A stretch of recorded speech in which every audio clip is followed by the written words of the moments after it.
ದ್ರೋಣಾಚಾರ್ಯ ಪ್ರಶಸ್ತಿ 1985ರಲ್ಲಿ ಭಾರತ ಸರ್ಕಾರವು ಕ್ರೀಡಾ ತರಬೇತಿಯಲ್ಲಿ ಉತ್ಕೃಷ್ಟ ಸಾಧನೆಯನ್ನು ಮಾಡಿರುವ ತರಬೇತಿದಾರರಿಗೆ ದ್ರೋಣಾಚಾರ್ಯ ಪ್ರಶಸ್ತಿಯನ್ನು ಅಸ್ತಿತ್ವಕ್ಕೆ ತಂದಿರುತ್ತದೆ.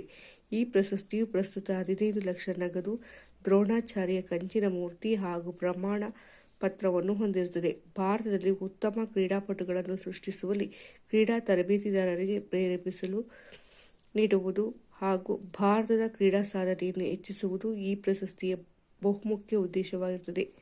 ಪ್ರಶಸ್ತಿ ನೀಡಲಾಗುವ ಹಿಂದಿನ 3 ವರ್ಷಗಳಲ್ಲಿ ಕ್ರೀಡಾ ತರಬೇತಿದಾರರು ಗೆದ್ದಿರುವ ನಿರಂತರವಾದ ಸಾಧನೆಗಳನ್ನು ಇಲ್ಲಿ ಪರಿಗಣಿಸಲಾಗುತ್ತದೆ.